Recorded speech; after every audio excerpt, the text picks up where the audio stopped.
تو حج ایک ایسا کام ہے، ایسی عبادت ہے باخبر نہیں ہو پاتا. عملی حج ہو چکنے کے بعد مکمل سمجھ میں آتی ہے بات. بہت سے لوگ اس میں ہوں گے، حج کیے ہوئے ہوں گے، عمرہ کیے ہوئے ہوں گے، ان کو بڑے مقامات کی طرف طبعی میلان ہوگا. آج جب میں اس رکوع کا مطالعہ کر رہا تھا تو میں نے بھی اللہ کے فضل و کرم سے 3 حج کر چکا ہوں، اور اس سال بھی چوتھے کی تیاری ہو چکی ہے. آپ حضرات کی دعائیں شامل حال نہیں. پہلا حج میرا اپنا تھا، دوسرا حج بدل تھا، تیسرا والدہ کے ساتھ تھا، اب یہ چوتھا ہماری اہلیہ کے ساتھ انشاءاللہ ہوا. تو یہ مطالعہ کی ہوئی آیتیں جب میں مطالعے میں تھا تو دل کی کیفیت میں آپ سے بیان نہیں کر سکتا. جو مقامات میرے سامنے آ رہے تھے اور جیسے جیسے میں ان آیتوں پر غور کر رہا تھا معلوم ہو رہا تھا کہ بالکل ابھی پڑھ رہا ہوں اور پہلے سے نہیں پڑھ سکتا ہوں، جبکہ 14 سال کی عمر سے ہر سال سناتا ہوں تراویح میں، ہر سال پڑھتا ہوں. لیکن اللہ تعالیٰ کا کلام اتنا جدید ہے، اس کی جدت کا اندازہ اس وقت ہوگا جب آپ اس کے لفظوں میں کھو کر غور کریں. اکثر لوگ عوام کو نہیں سمجھاتے، وہ اس کے مطلب کو بتا دیتے ہیں لیکن لفظوں کو واضح نہیں کرنا چاہتے کہ لفظ مشکل ہے، سمجھ میں نہیں آئے گا. لیکن ہمارا عقیدہ یہ ہے کہ ہمارے الفاظ سے زیادہ کلام الہی میں اثر ہے. وہ لفظ اگر سمجھ میں آ جائے تو آدمی کا چونکہ اس پر ایمان ہے، اس کے دل کی لگیں کھل جاتی ہیں. اس لیے ہم اپنے الفاظ کم کر کے الفاظ الہی کو اردو میں ترجمہ کرتے ہیں تاکہ یہ بات واضح ہو جائے کہ ہم جس کو مانتے ہیں اس کلام میں اجازت ہے. یہاں سے رکوع شروع ہوتا ہے. پہلے موسم بیان کر رہے ہیں. الحج اشہر معلومات. الحج، حج کے معنی کیا ہیں؟ حج کہتے ہیں بڑے کام کا ارادہ. حاجی بڑے کام کا ارادہ کر لینے والا، یہ لغت کا ترجمہ. الحج عزم اور ارادہ، حاجی ارادہ کرنے والا. الف لام لگانے سے مخصوص کام مخصوص زمانے میں مخصوص مقامات پر مخصوص کیفیت کے ساتھ کرنے کا نام ہے. حاجی اپنے دل میں ایک جذبہ لیتا ہے کہ مجھے مغفرت چاہیے، مجھے اللہ کی آواز پر لبیک کہتے ہوئے اس کے گھر کا طواف کرنے کی فکر ہے. اس جذبے کے ساتھ ایک ارادہ لے کے چلتا ہے یہ حاجی. کب چلنا چاہیے؟ فرمایا اشہر معلومات. اشہر یہ جمع ہے شہر کی. شہر یہ اردو میں جو استعمال ہے یہ شہر نہیں، شہر کے معنی مہینہ، اس کی جمع اشہر. 2 مہینہ 10 دن یہ موسم حج ہے. شوال، ذی قعدہ، ذی الحجہ کے 10 دن ان کو موسم حج کہا. 2 مہینہ 10 دن. اس کا فائدہ اگر کوئی آج ہی احرام باندھ دے تو حج کا احرام قبول نہیں. وہ جب تک شوال کی پہلی تاریخ نہ ہو جائے حج کا احرام نہیں باندھ سکتا. اب آپ سوچتے ہوں گے کہ ہم اگر حج کا احرام باندھ کے جائیں بھی تو ہم تو پہلے عمرہ کرتے ہیں اور عمرہ کر کے 2 گھنٹے میں فارغ ہو جاتے، احرام کھول دیتے، 8 ذی الحجہ کو پھر احرام باندھتے. تو ہمیں یہ احرام حج کا باندھنا ہی نہیں ہے، ہم تو عمرے کا باندھیں گے. بات یہاں حج کی ہو رہی ہے، عمرے کی نہیں. عمرے کا احرام کبھی بھی آپ باندھ لو. صرف 5 دن منع ہے عمرہ، وہی حج کے دن، یعنی 8 ذی الحجہ سے 13 تک یہ 5 دن منع ہے عمرہ. بقیہ زندگی میں کبھی باندھ لو، آپ کوئی موسم نہیں، ہمیشہ جائز ہے. لیکن بات حج کی ہو رہی ہے. حج کا احرام آپ باندھیں گے تو شوال، ذی قعدہ، ذی الحجہ کے اندر، اس کے پہلے جائز نہیں ہوگا. تو یہ موسم بتا دیجیے. الحج اشہر معلومات. معلومات کے معنی متعین، معلوم کے معنی جانا ہوا، متعین کیا ہوا، یعنی انہی میں اس کا احرام ہوگا، اس کے پہلے آگے پیچھے نہیں ہو سکتا. یہ تو ہوا اس کا وقت اور سیزن. فمن فرض فیہن الحج. فمن فرض پھر جس نے فرض کر لیا، فیہن ان میں، الحج حج کو. آپ سوچتے ہوں گے جس نے فرض کیا کا مطلب اللہ نے فرض کیا ہے وہ، لیکن یہاں یہ مراد نہیں ہے. اللہ نے فرض کیا ہے زندگی میں ایک ماہ کبھی بھی کر لو. بندے کو اختیار دیا ہے. یوں تو حکم یہ ہے کہ جیسے ہی طاقت آ جائے جلدی جلدی کر لو، دیر مت کرو. لیکن طاقت کے باوجود ایک آدمی حرام نہیں پہنا تو اس نے اپنے اوپر فرض نہیں کیا. جیسے مثال کے طور پر ظہر کی نماز کا وقت 1 بجے شروع ہو رہا ہے یا 12:45 بجے شروع ہو رہا ہے، لیکن آپ نے اللہ اکبر کہا کر نیت نہیں باندھا تو آپ کی نماز کہاں فرض ہوئی؟ نیت جب آپ کر کے کھڑے ہوں گے اللہ اکبر کی تو چاہے 1 بج رہا ہو، چاہے 1:15 بج رہا ہو، چاہے 1:30 بج رہا ہو، اب آپ نے نماز کو اپنے اوپر فرض کیا. اس وقت میں اللہ نے فرض کیا تھا، نیت باندھ کر آپ نے اب فرض کیا.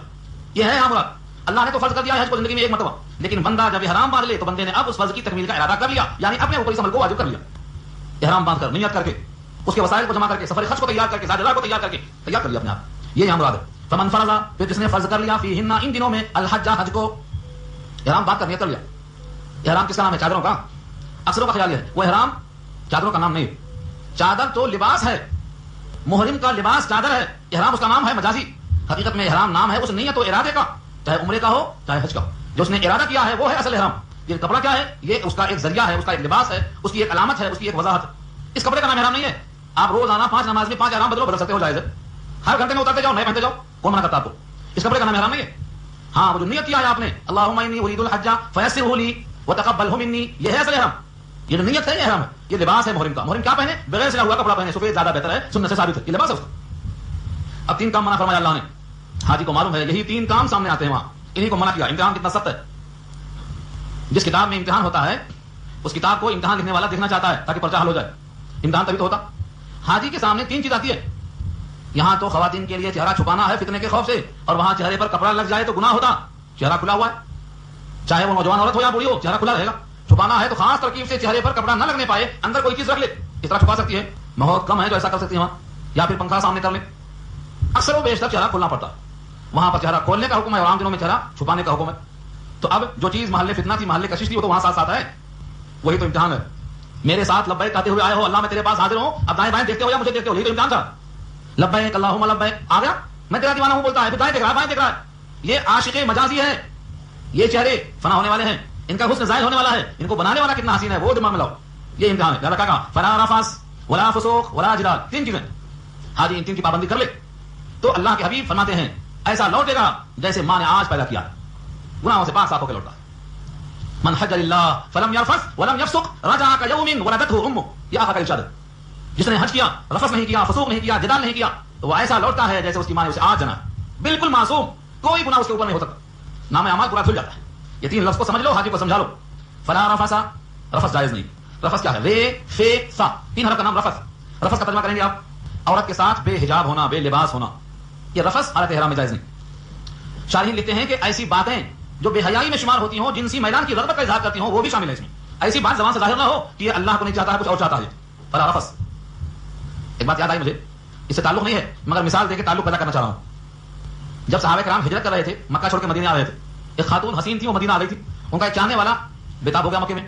کہا میں تم سے نکاح کرنے کو تھا, تم جلدی مدینہ. کہا مجھے چاہتے ہو تو چھوڑو گھر آ جاؤ مدینہ. انہوں نے ہجرت کر لیا. جب ہجرت کر کے مدینہ پہنچ گئے تو نکاح ہو گیا. تو آقا نے کیا فرمایا, جو جس کے لیے ہجرت کرے گا اس کی ہجرت اسی میں شمار ہوگی. ان کا نام پڑ گیا مہاجر ام قیس. ام قیس کا مہاجر ہے, اللہ کا مہاجر نہیں ہوتا ہے. تو مہاجر ام قیس ہو گئے. بخاری میں پہلا صفحہ نیتوں کے بیان میں کھلتا ہے, اور یہی روایت لائے امام بخاری. کیا فرمایا, فمن كانت هجرته الى الله ورسوله فهجرته الى الله ورسوله. جس نے ہجرت کیا اللہ رسول کے لیے, اس کی ہجرت شمار ہوگی اللہ رسول کے لیے. اور جس نے ہجرت کیا کسی عورت کے لیے, فهجرته الى ما هاجر اليه, جس کی طرف گیا اسی میں شمار ہوگا. تو دیکھو مدینہ کی طرف ہجرت بھی گناہوں کی دھلائی کا باعث تھی. نیت خراب ہو گئی تو چینج ہو گئی, کاؤنٹنگ غلط ہو گئی. ایسے یہاں بھی اگر رفث نہیں چھوڑا تو نیت اللہ کی خاطر جانے کی نہیں ہوئی, حج کرنے کے بعد شمار نہیں ہوگا. اس لیے حاجی سب سے درخواست کرتا ہے کہ دعا کرو اللہ کے شرائط کے مطابق ہم جائیں آئیں تاکہ حج شمار میں آ جائے.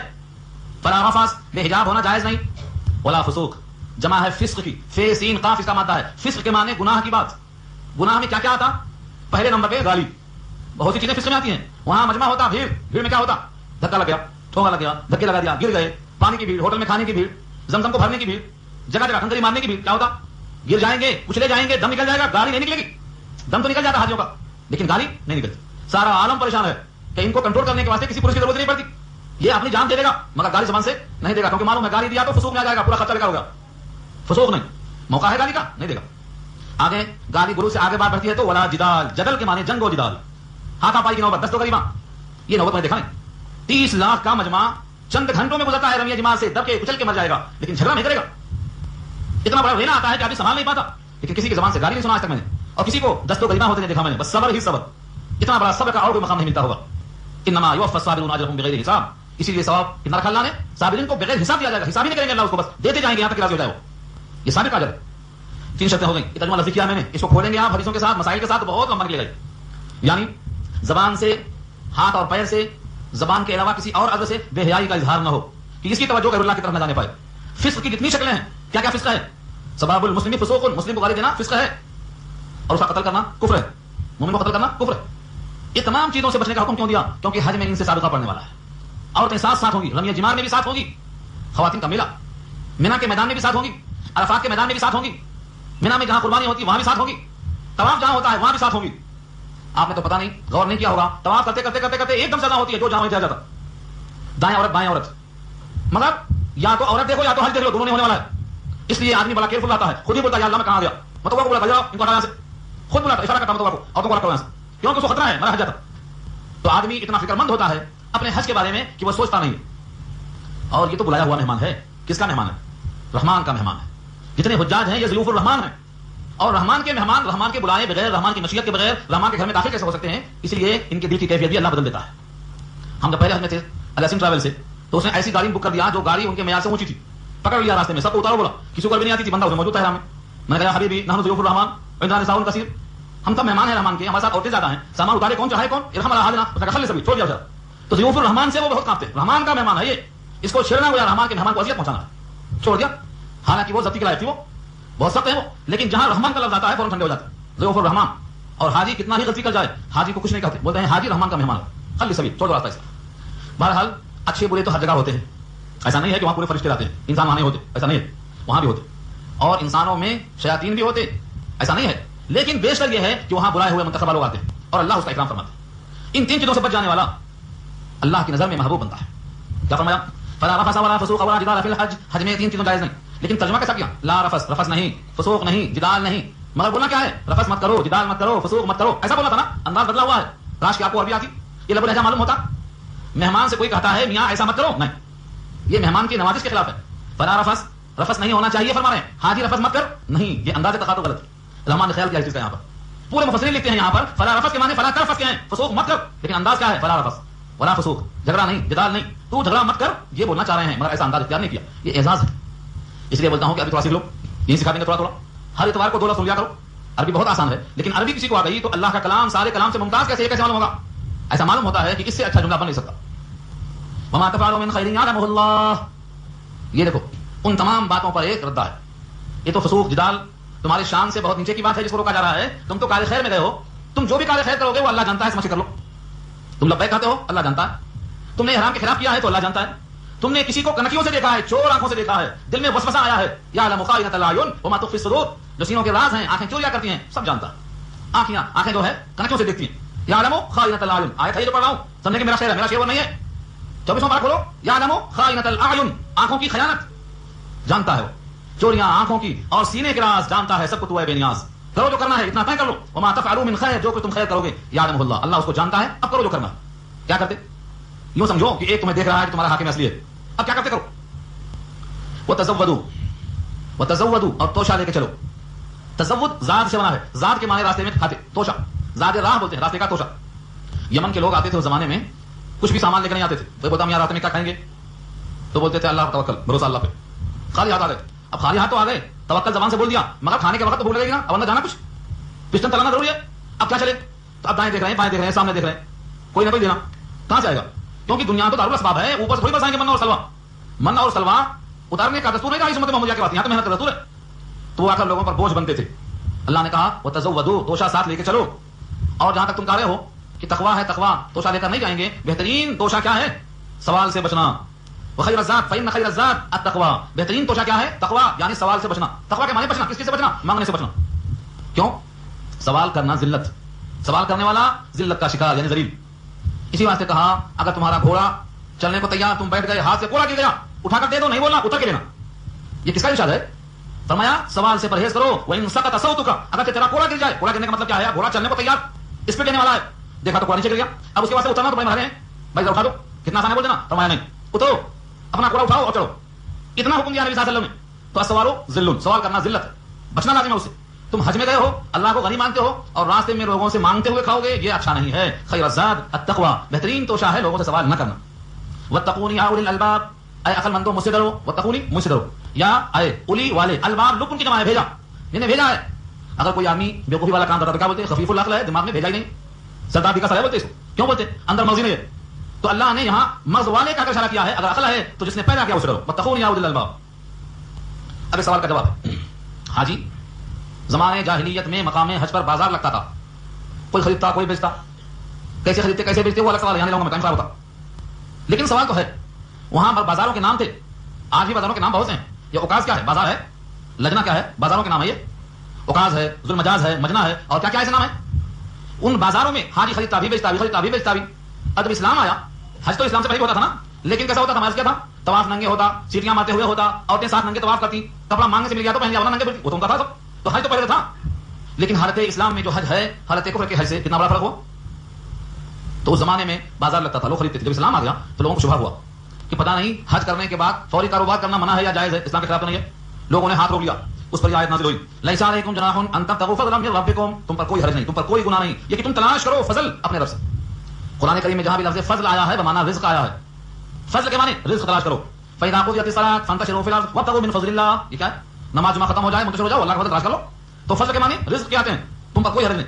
فإذا أفضتم من عرفات، پھر جب تم لوٹو عرفات سے، افضتم کے معنی رجعتم، تم لوٹو عرفات سے، فاذکروا اللہ، تو اللہ کا ذکر کرو. عند المشعر الحرام، ایک مسجد کا نام ہے یہ مشعر الحرام. اندہ کے معنی پاس، کس کے پاس؟ مشعر الحرام کے پاس. یہ مسجد مزدلفہ میں سڑک کے بائیں طرف پڑتی ہے. یہ ہے چھوٹی مگر خوبصورت. اس مسجد کے قریب نبی کریم صلی اللہ علیہ وسلم اس رات میں اتنا بندگی کرتے کہ صبح ہو جاتی، فجر تک بندگی میں لگے جاتے. اس لیے وہاں حاجی کو مقیم ہو کر اللہ کی یاد میں لگنے کا حکم ہے. وہاں مغرب پڑھے اور عشاء پڑھے، وہیں رہنا، کنکری وہیں سے چننا. اور وہاں کا قیام نبی صلی اللہ علیہ وسلم کی عظیم سنت ہے.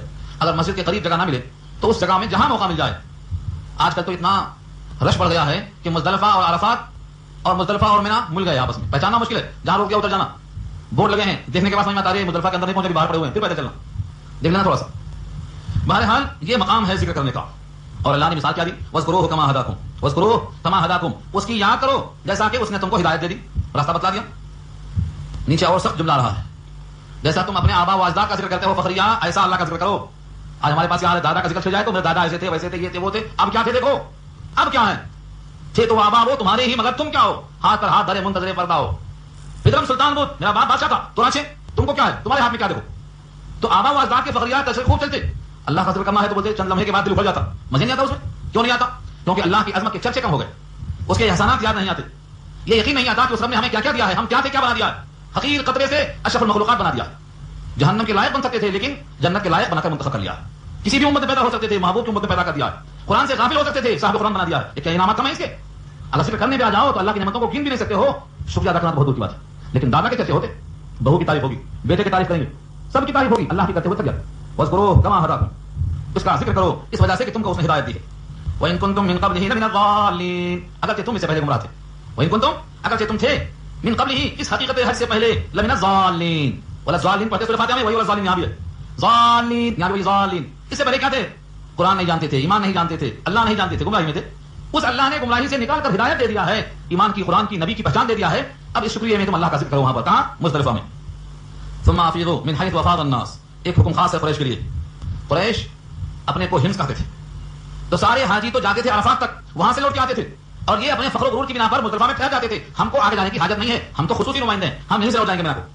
اس آیت میں اللہ نے کہا ثم افیضوا، پھر تم بھی لوٹو، کہاں سے لوٹو، من حیث افاض الناس، جہاں سے سب لوگ ہو کر آ رہے ہیں تم بھی وہاں ہو کر آؤ، اور وہاں جانے کی اہمیت کو اتنا بتایا، آپ کو معلوم ہے حج میں کتنے فرض ہیں، عرفہ کا قیام فرض ہے، اگر کوئی عرفہ میں نہیں گیا تو حج نہیں ہوتا، چاہے وہ قریش کا ہو چاہے وہ ہمس کا ہو، وہ میدان میں کچھ بھی نہیں، جبل رحمت، مگر اللہ نے سارے کائنات کو یکساں بنانے کے لیے یہ حکم دے دیا، نہیں سب کو وہاں تک چلنا، ثم افیضوا، پھر لوٹو من حیث افاض الناس، جہاں سے سارے لوگ لوٹ کر آتے ہیں، یعنی کوئی امتیاز نہیں، سب کو عرفات میں ننگے پاؤں اور ننگے سر کفن والے کپڑے میں اللہ سے مانگنا ہے، اس میں کوئی امتیاز نہیں، سب کے سب کھڑے ہو جائیں، کوئی امتیاز نہیں، قریش کے لیے، ہمس کے لیے، سب وہاں پہنچو، واستغفر اللہ، اور اللہ سے استغفار کرو کہ دل میں برائی کیوں آئی، اللہ سے استغفار کرو، معلوم ہوا اگر دل میں غرور آ جائے، گھمنڈ آ جائے تو آدمی کو لازم ہے کہ فوری اللہ سے استغفار کرے، واستغفر اللہ، استغفار سے کیا فائدہ، دل میں جو زنگ ہوتا وہ دھلتا ہے اس سے، نبی کریم صلی اللہ علیہ وسلم دن میں 100 بار استغفار پڑھتے تھے، جبکہ آپ معصوم، جب معصوم ہو کر دن میں 100 دفعہ استغفر اللہ فرماتے تھے تو ہمیں کتنا پڑھنا چاہیے، سوچو، استغفار کرنے والا بندہ گناہوں سے پاک ہو کر رحمان کا محبوب بن جاتا ہے،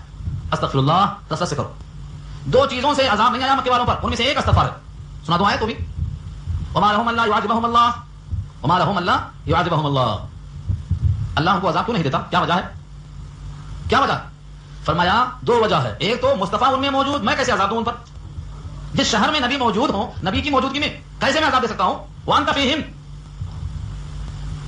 کیا ہوگا، مصطفیٰ موجود، آپ کے ہوتے ہوئے میں ان کو عذاب دے سکتا، وما کان اللہ لیعذبهم وانت فیہم، میرے الفاظ نہیں، قرآن کھولو، دسواں پارہ کھولو، وما لهم الا يعذبهم الله، یہ پر رکوع پڑھ لو، اس نے فرمایا آپ اس میں موجود ہو، وانت فیہم، یعنی آپ کے ہوتے ہوئے میں عذاب نہیں دے سکتا، وما کان اللہ معذبهم وهم یستغفرون، اور اللہ ان کو عذاب نہیں دیتا کیونکہ وہ استغفار بھی کر رہے ہیں، تو دو وجہ، اگر بندہ استغفار کرتا رہے گناہ سے بچ جائے گا، کیونکہ اب نبی کی صحبت ہمیں میسر نہیں ہے، استغفار باقی ہے، اسی لیے قوم یونس، حضرت یونس علیہ السلام جب چلے گئے، بادل چھائے، لوگوں نے سمجھ لیا عذاب آ گیا، دیکھا تو یونس علیہ السلام موجود نہیں، وہاں کشتی میں مچھلی کے پیٹ میں پہنچ گئے، یہاں پوری قوم رو رہی ہے اور استغفار کر رہی ہے، قوم یونس کو استغفار میں نفع پہنچایا، فلولا كانت قرية آمنت فنفعها ایمانها الا قوم یونس، قوم یونس کو استغفر اللہ نے نفع پہنچایا، پوری قوم سے عذاب ہٹ گیا، اور ادھر مچھلی کے پیٹ میں حضرت یونس نے اگر استغفر اللہ نہ کہا ہوتا تو قیامت کے دن تک مچھلی کے پیٹ میں رہتے، کب تک رہتے، یہ میں نے خود نہیں کہا، سورہ یونس نکالو، اللہ نے خود فرمایا فلولا انه كان من المسبحين للبث في بطنه الى يوم يبعثون، کیوں نہیں، اگر انہوں نے تسبیح بیان نہ کیا ہوتا، فلولا انه كان من المسبحين، مسبحین تسبیح سے بنا، اگر وہ نہ ہوتے تسبیح بیان کرنے والے، لا الہ الا انت سبحانك انی کنت من الظالمین کہنے والے، للبث في بطنه، بطن کے معنی مچھلی کے پیٹ میں رہتے، کب تک رہتے، الى يوم يبعثون، اٹھائے جانے کے دن تک رہتے، تو استغفار کا نفع نقد ملتا مچھلی کے پیٹ میں، قوم یونس کے مکانوں میں اور مکے کے مکینوں میں، اور آج تمہارے درمیان بھی ایک ہی راستہ ہے اللہ کے پاس بچنے کا، وہ ہے استغفر اللہ، کثرت سے استغفار کیا کرو، اس پر میرا مستقل بیان الگ ہے، اس کا نام ہے توبہ و استغفار، اس کے کا نام یہ توبہ استغفار، یہ تو یہاں ذکر آ گیا تو ذکر کر دیا، میں مکمل بات سننا ہے استغفار کی تو وہ سنیں آپ لوگ، توبہ و استغفار کی بات، واستغفر اللہ، اللہ سے استغفار کرو، یعنی اپنے گناہ کو بخشواؤ، ان اللہ غفور رحیم، بے شک اللہ غفور رحیم ہے، یعنی گناہوں کی بخشش کرنے والا ہے، اور رحیم ہے یعنی مومن پر رحم کرنے والا ہے، فَإِذَا قَضَيْتُمْ، جب تم پورے کر چکو، مناسککم، مناسک جمع ہے منسک کی، نسک کے معنی ارکان، حج کے ارکان پورے کر چکو، فذکروا اللہ، تو پھر اللہ کو یاد کرو، کہا ذکرکم آباءکم او اشد ذکرا، اللہ اکبر. یہاں ٹھہر کے سوچو کیا کہہ رہے ہیں رب کریم. جیسا تم اپنے آبا و اجداد کا تذکرہ کرتے ہو، فاخرانہ گفتگو کرتے ہو، ویسا اللہ کا ذکر کرو، یا ہو سکے تو اس سے زیادہ شدید انداز میں کرو. سوچو کہ میں نے کچھ نہیں کہا، ایک ایک لفظ اس کا لگ کر دیتا ہوں. فذکروا اللہ، اللہ کو یاد کرو، کا جیسے ذکرکم تمہارا تذکرہ، آباءکم تمہارے باپ کا تذکرہ، او یا اشد ذکرہ اس سے زیادہ شدید تذکرہ. اشدہ کیا ہے؟ بعض لوگوں نے کہا ذکرن کا حال ہے، شدت کے ساتھ، شدت کی حالت میں. اور بعض شارحین کہتے ہیں کہ اشدہ یہاں پر اگر مؤخر ہو جائے تو صفت بن جائے گا، فی الحال تو یہ حال ہے. یعنی تم جتنے شد و مت کے ساتھ دادا کا ذکر کرتے ہو، میرے نانا یہ تھے، میرے دادا وہ تھے، میں نے عرض کیا نا، تم ایسا ہی اللہ کا ذکر کرو، بلکہ ہو سکے تو اس سے زیادہ شدت کے ساتھ بیان کرو. اللہ اپنا ذکر چاہتا ہے تمہاری زبان سے. اور اس کی فضیلت میں دو باتوں میں عرض کرتا ہوں، آگے بڑھتا ہوں. ایک صحابی آئے، کہا اللہ کے حبیب محمد مصطفیٰ صلی اللہ علیہ وسلم الف الف مرہ بعدد کل ذرہ، اسلام کے قانون، اسلام کے احکامات اتنے ہیں کہ میں یاد نہیں کر سکتا. جیسے آپ سوچتے ہوں گے بولے صاحب یہ پورا رکوع آپ بیان کر دیے، یاد کر لو، بولتے کیسے یاد کرنا، پورے احکامات یاد نہیں ہو سکتے. کچھ ایک نسخہ بتا دو، اے اللہ کے رسول ایک نسخہ بتا دو جو ہمارے لیے مختصر ہو، جس پر ہم مضبوطی سے گامزن ہو جائیں اور آپ کے ساتھ جنت تک پہنچ جائیں. ایک بتا دو خالی، پکڑ لیں گے. آپ نے کیا فرمایا؟ وہ یہاں عرض کرتا ہوں، لا یزال لسانک رطبا من ذکر اللہ، ہمیشہ تیری زبان اللہ کے ذکر سے تر بتر رہے. جا چلا جا، یہ نسخہ کافی ہے. لا یزال لسانک رطبا من ذکر اللہ، تیری زبان ہمیشہ اللہ کی یاد میں تر بتر رہ جا. کہتے ہیں ذاکر کو دیکھ کر اللہ یاد آ جاتا ہے. کون ہے متقی؟ جس کو دیکھیں تو اللہ یاد آ جائے. ہماری کسی بات تھے صاحب عبد الرحیم نام تھا، یونک کمپنی والے، ان کا ایک بیٹا بولنا نہیں آتا تھا، اس کو بولنا نہیں آتا تھا. جب میں کبھی گھر جاتا ان کے کھٹکا مارتا ہوں، بیٹا دیکھ کے بیٹا اندر کون آئے تو اشارہ کرتا اللہ والے. ان کی امی سمجھ جاتی کہ مولوی صاحب ہے. میرے ہولیوں کو دیکھ کے بولتا اللہ والے. تو اللہ والے کا مطلب کیا ہے؟ آپ کے لباس سے، آپ کی شکل و صورت سے، آپ کی وجہ سے معلوم ہونا یہ نبی کا چاہنے والا ہے. آپ کی کوئی چیز نبی سے مخالفت میں نظر نہ آنے پائے. تو ذکر ایسا شدید ہونا چاہیے کہ معلوم ہو اس کو لوگ دیوانہ کہیں گے. ذکر اتنا کرو کہ تم لوگ دیوانہ کہہ دیں کہ دیوانہ ہو گیا اللہ میں. یہ ہے فنا فی اللہ. اور ذکر اگر تم میدان کارزار میں ہو، جہاد میں ہو، وہاں بھی زبان پر اللہ کے بول ہوں، وہاں بھی معافی نہیں ہے. ہاں فائدہ کیا ہے؟ تم غالب ہو جاؤ گے. یا ایھا الذین آمنوا اذا لقیتم فئۃ فاثبتوا واذکروا اللہ کثیرا لعلکم تفلحون. ایمان والو جب مٹبھیڑ ہو، مقابلہ ہو کسی جماعت سے، تو ثابت قدم ہو جاؤ، اللہ کو خوب یاد کرو، کامیاب ہو جاؤ گے، غالب ہو جاؤ گے. آج ہمارے مغلوبیت کا سب سے بڑا راز ہے ہم سب کو یاد کرتے ہیں، اللہ کو یاد نہیں کرتے. اللہ کو یاد کرنے والے آپس میں لڑتے. ہم آپس میں تو غریباں ہیں. بولو کون سا ملک باقی ہے؟ کون سا شہر باقی ہے؟ کون سا خطہ باقی ہے؟ ہم آپس میں کلمہ ایک ہے، اللہ ایک ہے، رسول ایک ہے، کلام پاک ایک ہے، مگر ہم ہر جگہ بکھرے نظر آتے. حرم پاک بھی، اللہ بھی، قرآن بھی ایک. کیا بڑی بات تھی ہوتے جو مسلمان بھی ایک. فرقہ بندی ہے کہیں اور کہیں جاتے ہیں. کیا زمانے میں پنپنے کی یہی بات ہے؟ انتشار کی وجہ سے. اور جب ہم ایک مقصد پر جمع ہو کر اللہ کو یاد کریں گے تو ہمارا ذاتی مفاد ختم ہو جائے گا. یہ ہے یہاں او اشد ذکر، شدت کے ساتھ اللہ کو یاد کرو. تو یہ روایت کافی ہے کہ آپ کی زبان ہمیشہ تر رہے. اب سنو لوگ کیسے تر کرتے ہیں زبان کو، دیکھو نمونہ پیش کیا اللہ نے. فمن الناس، لوگوں میں سے بعض ہیں، من یقول جو کہتے ہیں ربنا آتنا فی الدنیا، اے ہمارے رب ہم کو دے تو دنیا میں، وما له فی الاخرۃ من خلاق، اور نہیں ان کے واسطے آخرت میں کوئی حصہ. کیوں؟ دنیا ہی مانگتے ہیں، صبح شام دنیا. مول صاحب کے پاس ہے، مول صاحب دعا کرو، کیا کرنا؟ بیٹا پڑھیا کوئی نہیں ملتی، دعا کرو بیٹی بالغ ہو گئی شادی نہیں ہو رہی، دعا کرو دکان نہیں چلی، دعا کرو بیمار ٹھیک ہو. جب دیکھو دنیا کی دعا. کتنے لوگ ایسے ہیں زبان سے صرف دنیا، صرف دنیا، پیدائش سے لے کے موت تک ساری محنت دنیا کے لیے، ساری تعلیم دنیا کے لیے، سارے پروگرام دنیا کے لیے، سارے منصوبے دنیا کے لیے، حد ہو گئی، سارے تعلقات دنیا کے لیے. اب تو سارے کاروبار مذہبی بھی دنیا کے واسطے ہو گئے. بولو کون سا باقی ہے؟ سارے کاروبار دنیا کے لیے، ان کا آخرت میں کوئی حصہ نہیں. اس لیے کبھی یوں کہا کرو خاتمہ ایمان پر ہونے کی دعا کرو، کیونکہ مومن کے لیے اس سے بڑا سرمایہ نہیں کہ خاتمہ ایمان پر ہو جائے. جب کبھی دعا کی درخواست کیا کرو یوں کہو کہ اللہ سے دعا کرو اللہ ہمیں جب تک زندہ رہنا ہے اسلام پر رکھے، اور جب موت آئے تو ایمان پر آئے. یہ دعا میں نے نہیں، آپ بھی پڑھتے ہیں مگر سوچ سمجھ کر نہیں پڑھتے. اللهم من احييته منا فاحيه على الاسلام ومن توفيته منا فتوفه على الايمان. یہ کب پڑھتے ہیں آپ؟ سامنے مردہ ہوتا ہے جنازہ کب پڑھتے ہیں؟ مگر یہ عربی میں ہے اور ہم کو عربی اما نے ابا نے نہیں پایا. زبان یار من ترکی و من ترکی نمی دانم، تو کتاب بولتے چلے جاتے سلام دے کے. اگر یہ دعا کا ترجمہ یاد ہوتا تو جنازے میں دقت پیدا ہوتی، یہ مستقبل نظر آتا، اور ایمان پر مرنے کی اور اسلام پر جینے کی تمنا اشتہا خواہش پیدا ہوتی. کتنے مسلمان ہیں جو معلوم ہے سے؟ کون سکھائے ان کو عربی؟ آپ عربی سیکھو اور کائنات کو سکھاؤ. مدرسوں میں جو بچے پڑھتے ہیں وہ 1% نہیں ہے، 1%. پوری قوم کریم کہاں جا رہا ہے؟ انگلش میڈیم میں. اور وہاں یہودیت نصرانیت غلبہ پا چکی ہے. وہاں کے نصاب میں سلیبس میں برائے نام چٹنی کی طرح اسلام رکھا گیا. نہ عقیدہ درست، نہ سیرت درست، نہ قرآن کی تجوید درست، اور نہ نبی کی طرح حلیہ درست. سب بگاڑ کر دیا لوگوں نے. اس لیے سوچو اس پر. آگے فرمایا ومن الناس، ایک قول تو یہ ہو گیا کہ دنیا مانگتا، ربنا آتنا فی الدنیا، ربنا آتنا فی الدنیا، بس دنیا. وما له فی الآخرۃ من خلاق، ان کا آخرت میں کوئی حصہ نہیں.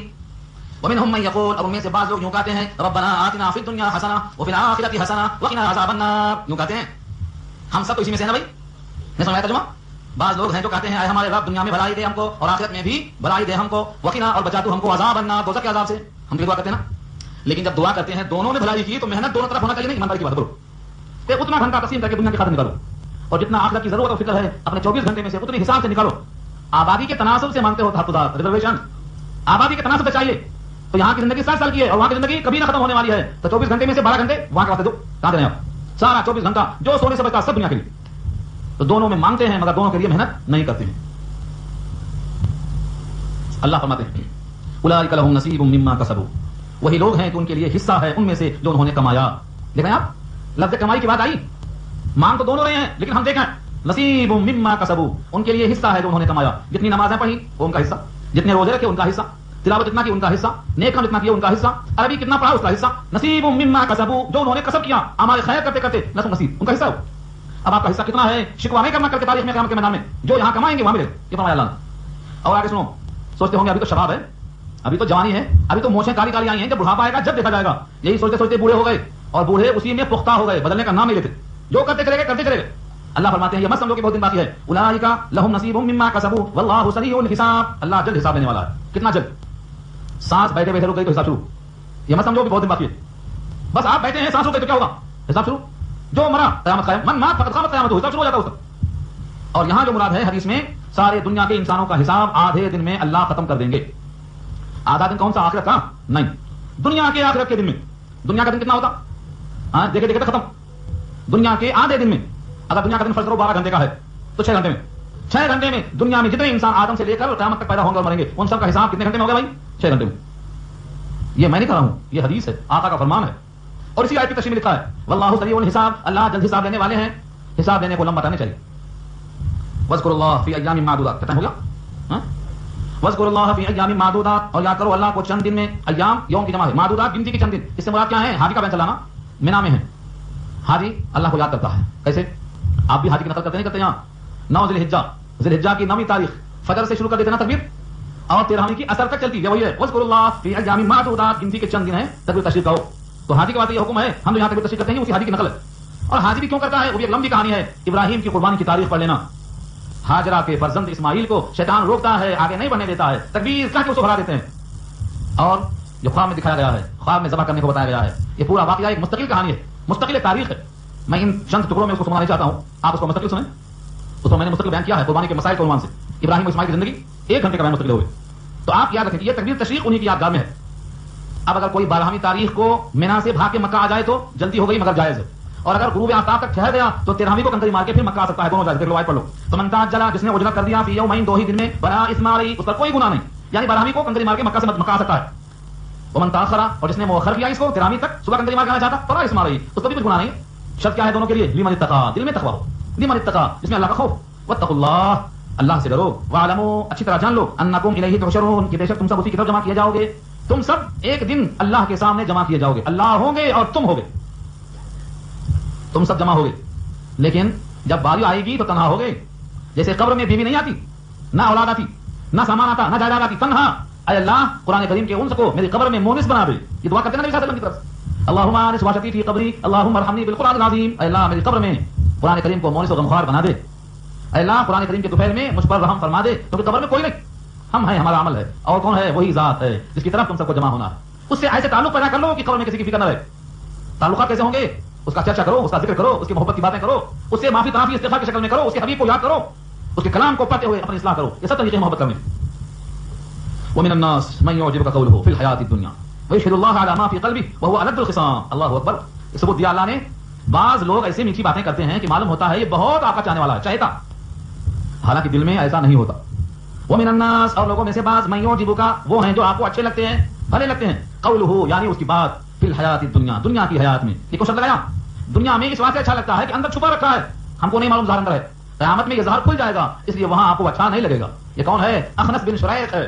اخنس بن شریق ہے، بڑا چالو، بات ہونی. نبی صلی اللہ علیہ وسلم سمجھتے کہ یہ بہت مجھے چاہتا، اپنے قریب بٹھا لیا، ہے منافق اندر سے. اللہ نے آیت نازل فرمایا، اس کو ہٹا دیا. کیوں؟ اس کی باتوں میں مٹھاس، طریقہ ایسے انداز سے ملتا. آج اس قسم کے لوگ معاشرے میں بہت پسند کیے جاتے ہیں آج بھی. ہاں، ظلم ڈھاتے ہیں مجھ پر، ظلم ڈھاتے ہیں اپنے ہی مجھ پر. کتنے ظلم ڈھاتے ہیں مجھ پر اپنے ہی، کتنے دوستوں میں چھپے بیٹھے ہیں ستمگر کتنے. دل میں کیا ہے سمجھ میں نہیں آتا. نبی صلی اللہ علیہ وسلم سمجھتے تھے کہ یہ بہت چاہنے والا ہے، قریب بٹھاتے. صحابہ کو حیرت ہوتی، تو منافق ہے، لیکن سامنے ظاہر نہیں ہوتا. اللہ نے اسے کھول کر دیا، کہا اس کی مٹھاس ظاہری ہے دنیا کے اعتبار سے. وَيَشْهِدُ اللَّهَ عَلَى مَا فِي قَلْبِهِ، اور اللہ کو شاہد بناتا ہے اس پروگرام پر جو اس کے دل میں ہے. دیکھ رہے ہیں آپ، جب آئے گا کہے گا اللہ جانتا ہے میں کتنا آپ کو چاہتا ہوں، اللہ جانتا ہے مجھے کتنی آپ سے محبت ہے. اللہ کو اپنے دل کے راز پر گواہ بنا کر پیش کرتا ہے تاکہ متاثر ہو جائیں. اللہ کو پہلے سے جانتا ہے، اس لیے اللہ کی رپورٹ سنو، وہ الد الخصام، سب جھگڑا ہوا ہے اندر سے. فیصلہ کر دیا اللہ نے. جس اللہ کو تم نے گواہ بنایا تھا اسے اللہ تمہارے دل کا راز فاش کر دیا اور کہا دیا وہ الد الخصام. الد کے معنی اجڑ کر لو، آپ الخصام جھگڑا لو. وَإِذَا تَوَلَّى سَعَىٰ فِي الْأَرْضِ، اور جب پلٹتا ہے آپ کی محفل سے، سعیٰ فِي الْأَرْضِ، دوڑتا ہے زمین میں فساد کرنے کو، لِيُفْسِدُوا فِيهَا، دیکھیں آپ نبی کے پاس تھا، نبی کا ہمدرد بن کے لوٹا تو راستے میں سجا فساد، لِيُفْسِدُوا فِي الْأَرْضِ، کیا فساد کرتا، وَيُهْلِكَ الْحَرْثَ وَالنَّسْلَ، اور ہلاک کرتا راستے میں کھیتیوں کو اور نسلوں کو، حرث کے معنی زمین کی کھیتی، اور نسل کے معنی بیل ہے، بھینس ہے، گورو ہے، کاٹ گرا، جو ملا مسلمانوں کا کھیت جلا دو۔ آج بھی ایسے کتنے لوگ ہیں مسلمانوں کے ووٹ سے تو محبت ہے، لیکن ان کو ان کے کھیتوں سے انہیں کوئی سروکار نہیں، جلا دو، بڑی کوششیں جاری ہیں منافقانہ انداز میں۔ یہاں فرمایا واللہ لا يحب الفساد، اللہ فساد کو پسند نہیں کرتا، یعنی ایسے مفسدین کو کسی حال میں اجر نہیں دے گا۔ وَإِذَا قِيلَ لَهُ اتَّقِ اللَّهَ، اور جب ان سے کہا جاتا ڈرو اللہ سے، أَخَذَتْهُ الْعِزَّةُ، تو اس کو پکڑ لیتی ہے عزت، عزت کے معنی ناک اونچی، بڑا پن، غرور، اپنی بڑائی، میں پن، عجب پسندی، خودی پکڑ لیتی ہے اس کو، بالاسم، گناہ کے ساتھ، یعنی اس کی بڑائی اس کو اللہ سے ڈرنے سے روکتی ہے، وہ اپنی بڑائی کو بڑا سمجھتا ہے۔ اللہ فرماتے ہیں فحسبہ جہنم، اس کو جہنم کافی ہے، اس کی بڑائی کا علاج اس کو جہنم کافی ہے، وَلَبِئْسَ الْمِہَادُ، اور بہت برا ہے وہ بچھانا۔ میہاد کے معنی آرام گاہ، قیام گاہ، ٹھہرگاہ، سب سے بری جگہ وہی ہے۔ اس کے بالمقابل کچھ لوگ ایسے ہیں جو اپنی جان کو دے دیتے ہیں، وَمِنَ النَّاسِ، اور لوگوں میں سے بعض ہیں، مَن يَشْرِي نَفْسَهُ، جو اللہ کی رضا جوئی میں اپنی جان تک دے دیتے ہیں، يَشْرِي نَفْسَهُ، اپنی جان کو بیچ دیتے ہیں، ابتغاء مرضات اللہ، اللہ کی خوشنودی کو تلاش کرنے کے لیے۔ کون لوگ ہیں یہ؟ دو مثال دیتا ہوں میں سمجھانے کے لیے۔ ایک تو ہیں صہیب رومی، بلال۔ حضرت صہیب جب مکے سے جانے لگے مدینہ تو سب نے کافروں نے گھیر لیا، کہا جاتے کدھر، اڑا دیں گے، نہیں جانے دیں گے۔ انہوں نے کہا دیکھو مقابلہ کرو گے تو میرے پاس تلوار ہے، تم دو، تم ایک، چلتی رہے گی، ٹوٹ جائے گی پھر تیر، اور تم کو مجھے مارنے سے بھی فائدہ نہیں ملے گا، تم تو چاہتے ہو مال ملے، حریص ہو، سنو فلاں جگہ پر اتنا مال اور فلاں جگہ پہ اتنا مال رکھا، جا کر مجھے چھوڑ دو، جاؤ خالی، کیا کرنا، پولیس والوں کا حساب ہے، پیسہ دے چھوڑو، نہیں دیے تو خیریت نہیں۔ پورے لوگوں نے چھوڑ دیا صہیب کو، سودا کیسا نہ بولو، حقیر مال کے لیے نبی کی صحبت مل گئی، ایسوں کی تعریف کیا ہے اللہ نے۔ اور یہود میں سے بڑے بڑے لوگ تھے، جیسے مثال کے طور پر عبداللہ بن سلام، یہودیوں کے سردار تھے، اسلام میں آئے تو جو دشمن ہو گئے، سب چلا گیا مال، تو عبداللہ بن سلام ہیں، اور ان کے ساتھ اور بھی کچھ لوگ ہیں، ان تمام لوگوں نے اللہ کے لیے اپنے جان کو پیش کیا، اپنے مال کو پیش کیا۔ اللہ بھی ان کے لیے کیسا ہے دیکھو، فرمایا لوگوں میں سے بعض وہ ہیں جو رضا جوئی کے لیے اپنی جان تک کو صرف کر ڈالتے ہیں اللہ کی مرضیات کے حصول کے لیے، اللہ رؤوف بالعباد، اللہ بھی بندوں پر مہربان ہے، ان کا صلہ ان کو دونوں جہان میں دیتا ہے۔ رؤوف، رؤوف کے معنی مہربان، ان پر خاص رحمت کرنے والا۔ اب یہاں سے آخری پیغام میں کرتا ہوں، سب کے لیے ہے یہ، جتنے لوگ اس کتاب پر ایمان رکھتے ہیں ان تمام کو اللہ مخاطب کرتے ہوئے فرماتے ہیں، اب من الناس نہیں ہے، اب کیا ہے، یا ایھا الذین آمنوا، اے وہ لوگ جو ایمان لائے ہو، مخاطب۔ اب تک تم نے بہتوں کے حال سن لیے، ان کا حال، ان کا حال، وہ ایسے یہ ایسے، اب تم سنو تو خدا کا پیغام تمہارے واسطے کیا ہے، یا ایھا الذین آمنوا، اے وہ لوگ جو ایمان لائے ہو، ادخلوا فی السلم کافہ، ہے کیسا پیغام ہے، داخل ہو جاؤ اسلام میں مکمل، پورے داخل ہو جاؤ۔ ہم کیا سمجھتے نہیں، میٹھا میٹھا کپ کوا کوا تو، جو دل کو لگے وہ مان لو، اور جو دل سے ٹکرائے اسے چھوڑ دو، ہم تو یہ بولتے، اور یہاں کیا پیغام ہے، نہیں پورے داخل ہو جاؤ۔ آج ماحول کیا ہے بھائی، کرتا تو اسلامی ہوگا لیکن چہرہ یہودی کا رہے گا۔ ہاں ہماری مرضی، اللہ کے رسول کی پوری نقل کرنا ہے، قدم بقدم نقل کرنا ہے، یہ میرا فرمان نہیں ہے، میری کیا حیثیت ہے، یہ اللہ کا کلام جس پر ہمارا ایمان ہے اس کی یہ اہم آیت ہے، ادخلوا فی السلم کافہ، کافہ کے معنی مکمل، ایسی طرح داخل ہو جاؤ جو کافی ہو، وافی ہو، ایسا نہیں آدھا باہر آدھا اندر، دو رنگی چھوڑ دے ایک رنگ ہو جا، دو رنگی چھوڑ دے ایک رنگ ہو جا، سراسر موم ہو یا سنگ ہو جا۔ اگر اسلام پسند ہے تو پورے اسلام میں آ جاؤ، اگر اللہ سے محبت ہے تو پورے اللہ کا حکم تسلیم کر لو، اگر نبی کو محبوب مانتے ہو تو پوری نقل کر لو، یہ ہے تقاضا۔ یہ شہادت گہے الفت میں قدم رکھنا ہے۔ لوگ آسان سمجھتے ہیں مسلمان ہونا، مرضی موافق مسلمان ہونا آسان ہے، اور رب کی مرضی کے موافق مسلمان ہونا مشکل ہے۔ اس حکم فرمایا پورے داخل ہو جاؤ اسلام میں۔ اگر پورا داخل نہیں ہوتے ہیں تو باقی کیا ہوتا، نمازیں اللہ کی مرضی کے مطابق ہوں گی لیکن بستر پر سوئیں گے اسلام کو چھوڑ کے، تو وہاں کس کی طرح ہوگی، سوچ کے بولو، یہاں آیت موجود ہے، وَلَا تَتَّبِعُوا خُطُوَاتِ الشَّيْطَانِ، شیطان کے نقش قدم پر مت چلو، یعنی جہاں بندہ اسلام چھوڑتا ہے وہ چھوڑنے والی جگہ شیطان کی طرح میں ہوتی ہے۔ دو چیزیں مثال کے طور پر، نماز کے وقت میں نماز چھوڑنا، نماز والے کام کے علاوہ دوسرا کام کرنا، تو کیا ہوگا، نماز والا کام اسلامی کام تھا، نماز کے علاوہ کوئی بھی کام ہوگا شیطانی کام ہوگا وہ، کیونکہ اللہ نے کہا آدھا ہو جائے تو پہلے کام کرو، کوئی بھی کام ہوگا شیطانی کام ہوگا۔ ہم کو ایسے موقع پر استحضاء کرنا چاہیے، اللہ کا حکم ٹوٹنے نہ پائے۔ آج بہت سے لوگ ہیں مسلمان لیکن اسلام میں داخل ہوتے ہوئے ان کی جان جاتی ہے، نماز پڑھیں گے تو زکات نہیں دیں گے، زکات تھوڑا بہت دے دیں گے تو حج نہیں کریں گے، اگر یہ سب کر لیں گے تو یتیم کا حق مار دیں گے، بیواؤں کو دھکے دے دیں گے، مسلمان ہونے کے باوجود پورے اسلام کو قبول نہیں کرتے۔ اگر کوئی شخص نکاح کے موقع پر اسلام کو قبول نہیں کرتا ہے تو گویا عملاً یہ دعویٰ کرتا ہے میرا اسلام ناقص ہے، مجھے یہودیوں کی نقل کرنا مجبوراً پڑ رہا ہے۔ ولیمہ ہوگا تو سوٹ بوٹ میں آئے گا، کس کی نقل نبی کی ہے، کوئی ولیمہ حیدرآباد میں دیکھ لو آپ، کوئی ولیمہ نبی کی نقل کے مطابق ہوتا ہی نہیں، وہ سمجھتا ہے سوٹ بوٹ میں آنا ہی ولیمہ، کس کی نقل ہے، صحابی کی نقل ہے، تابعین کی نقل ہے، حضور کی نقل ہے، انبیاء کی نقل ہے، اولیاء کی نقل ہے، کس کی نقل ہے، اس پر یہ احساس بھی نہیں ہوتا۔ اور مول صاحب اگر چلے جائیں تو وہ بدخلاق ہو گئے، اور آ جائیں تو یہاں دیکھو خود کھاتے دوسروں کو ہر جگہ پہنچا دیتے، نہیں گئے تو شکوا، گئے تو شکوا۔ اس میں میرا موقع کیا ہے، میں بھی کوتا ہوں اندر اندر مگر کسی کو طنز نہیں کرتا۔ حسن بصری اور ابن سیرین دونوں جنازے میں گئے، وہاں دھوم تھی، جو نہیں ہونا تھا وہ رہا تھا، خلاصہ اس کا یہ حسن بصری صوفی صاحب آدمی چل دیا واپس کام چلا میں نے روکا یہ خرافات مجھے دیکھی نہیں جاتی. ابن سیرین نے کہا میں ان کی خرافات کی وجہ سے رسول اللہ کی سنت چھوڑ کر نہیں جاؤں گا, میں جنازہ پڑھ کے جاؤں گا. جنازہ پڑھوں گا, جنازہ پڑھنے کا حکم آئی مومن کہاں سے تم جنازہ پڑھتے. ابن سیرین پر علم کا غلبہ تھا, حسن بصری پر تصوف کا غلبہ تھا. یہ ہے فرق. دیکھو میرا اپنا مزاج یہ ہے, منہ چھپا کے بھرتا نہیں ہوں, آ جاتا ہوں اسٹیج پہ, وہاں پکڑ کے بولتا ہوں, کھانا بھی کھاتا ہوں, سمجھاتا بھی ہوں, دوستی کٹ نہیں کرتا, کیونکہ دوستی کٹ ہو گئی تو سمجھاؤں کیسے. اس لیے میں اپنے دل میں نفرت رکھنے کے باوجود آدمی سے نفرت نہیں کرتا ہوں, اس کے عمل سے نفرت کرتا ہوں. مریض سے نفرت نہیں کرتا ہوں, مرض سے نفرت کرتا ہوں. یہ ہے ابن سیرین کا طریقہ. اور آپ کی گزارش یہی ہے کہ آپ بھی ایسا ہی کرو, علاج کی فکر کرو. بعض لوگ جاتے ہی نہیں اور بعض لوگ جاتے ہیں تو منہ نہیں کھولتے, دونوں غلط ہے. جانا تو منہ کھولنا, اگر منہ کھولنے کی طاقت نہیں ہے تو واقعی نہیں جانا چاہیے. یہ ہے اسلام کا پہلو, چاہے جنازہ ہو چاہے شادی ہو. ادخلوا فی السلم کافہ, مکمل اسلام میں داخل ہو جاؤ. ولا تتبعوا خطوات الشیطان, شیطان کی قدموں کی اتباع مت کرو, شیطان کے نقش قدم پر مت چلو. انہ لکم عدو مبین, بے شک وہ تمہارا کھلا دشمن ہے. تمہارے دادا آدم کو چیلنج کیا تھا کہ تیری اولاد کو ساتھ جہنم میں لے کے جاؤں گا, دشمنی سمجھ کر اس کی اتباع چھوڑو, نبی کے راستے پر آ جاؤ. مجھ کے سامنے کہا مول صاحب کچھ بھی بولو, عمل تو نہیں کرتے لوگ, جو چاہے آپ بولو, سنتے سب عمل نہیں کرتے. یعنی بولنا کیا چاہ رہے ہیں مول صاحب, بولنا بھی چھوڑ دیں, بولنا بھی چھوڑ دیں, فائدہ کیا. لیکن ہمارے سامنے یہ اللہ کا کلام ہے, کلام الہی میں لکھا ہوا ہے نصیحت کرتے جاؤ, مومن کو نصیحت فائدہ دیتی ہے. وذکر فإن الذکرى تنفع المؤمنین, مومن کو نفع پہنچتا ہے, آج نہیں کل اصلاح ہوتی. اس لیے مومن کو مایوس نہیں ہونا ہے, بولتے رہنا ہے, بولتے رہنا ہے. آئینہ دکھاتے جاؤ جب تک چہرے سے گندگی صاف نہ کر لے آدمی. آئینہ دکھاتے جاؤ. مومن مومن کا آئینہ ہے, آقا کا ارشاد ہے مومن مومن کا آئینہ ہے. ایک مومن دوسرے مومن میں دیکھ لے کیا کیا ہم سے غلطی ہو رہی ہے. اور آئینے کا کام کیا ہے, اگر یہاں کوئی دھپا لگا ہوا ہے جب تک ہٹائیں گے نہیں, جتنی بار آئینے کے سامنے آئیں گے برابر ٹوکے گا. یہاں لگا ہوا ہے, یہاں لگا ہوا ہے, یا تو آپ آئینے کے سامنے آنا بند کر دیں, یا تو ہٹانے اس صفائی کر لیں اس. تو مومن مومن کا آئینہ ہے, غلطیوں پر ٹوکتے ہی رہیں گے, تب وقت کے سامنے آنا چھوڑ دو یا غلطی کی اصلاح کر لو. یہ ہے مومن کی تعریف نبی کی زبان میں. المومن للمومن کالمرآۃ, نوٹ کر لو, الفاظ یاد کر لو. فإن ضللتم, دیکھو وارننگ آ گئی, فإن ضللتم من بعد ما جاءکم البینات, بس اگر تم بھٹک گئے, ضللتم یعنی اللہ اکبر, معلوم ہے کہ شیطان دشمن ہے, اس کی اتباع پھر بھی کر رہے ہیں, اسلام میں داخل ہونے کے باوجود مکمل اسلام کو قبول نہیں کر رہے ہیں. تو فإن ضللتم, بس اگر تم بھٹک گئے, من بعد ما جاءکم البینات, بعد اس کے کہ تمہارے پاس پہنچ چکی ہے واضح نشانیاں, فاعلموا, اچھی طرح جان لو, اچھی طرح جان لو, ان اللہ عزیز حکیم, کہ اللہ تعالیٰ غالب حکمت والا ہے. غالب کا مطلب تم اس کو تھکا نہیں سکتے, تم اس کو عاجز نہیں کر سکتے, اور وہ حکمت والا ہے, اس لیے فوراً مواخذہ نہیں کرتا, وقت پر معاملہ کرتا ہے. آخری آیت کر لوں, هل ينظرون, یہ تو بہت سخت ہے, سن کر سمجھ کر سوچو. هل ينظرون, کیا اسلام سے انحراف کرنے والے, بھٹک جانے والے, شیطان کی اتباع کرنے والے کیا انتظار کر رہے ہیں, کس چیز کا. هل ينظرون, کیا وہ لوگ انتظار کر رہے ہیں, یہ کجرا لوگ, الا ان یاتیہم اللہ, اللہ سے پہلے حل آئے تو نافیہ ہوتا, ترجمہ اس کا نیگیٹو میں ہوتا, نہیں انتظار کرتے ہیں مگر, اسی کو ہم نے کبھی آپ دیتی ہوں میں کہ وہ انتظار کرتے ہیں اس بات کا, یاتیہم اللہ, ان پر اللہ آئے, یعنی اللہ کا حکم آ جائے, مراد ہے عذاب کا حکم آ جائے. فی ظلال من الغمام, بادلوں کی چھاؤں میں یا فرشتوں کے بادلوں میں. فی ظلال, ظلال کے معنی سایہ, غمام کے معنی بادل. فی ظلال من الغمام والملائکہ, فرشتوں اور بادلوں کی چھاؤں میں. وقضی الامر, اور معاملہ فیصلہ کر دیا جائے, یعنی ان کو آج حوالہ کر دیا جائے. وإلی اللہ ترجع الامور, اللہ کی طرف سارے کام لوٹتے ہیں, آج نہیں تو کل تو طے ہونا ہی ہے. اس لیے کجروی چھوڑ کر اسلام میں پورے داخل ہو جاؤ, نیمے برو نیمے درو نہیں. کچھ یہودیت میں سے, کچھ نصرانیت میں سے, کچھ مشرکوں میں سے, کچھ اسلام میں سے, ایسا مت کرو, پورا اسلام میں آ جاؤ, اندر بھی باہر بھی, اوپر بھی نیچے بھی, رات بھی دن بھی, سب کی سب اسلام کو وہاں پہ اپنے اختیار کر لو. الحمدللہ اللہ کے فضل سے ایک رکوع آج مکمل ہو گیا, یعنی کہ 9واں رکوع ختم ہو گیا. اب اس کے بعد آئندہ انشاءاللہ 10واں رکوع پیش کیا جائے گا. کچھ لگتا ہے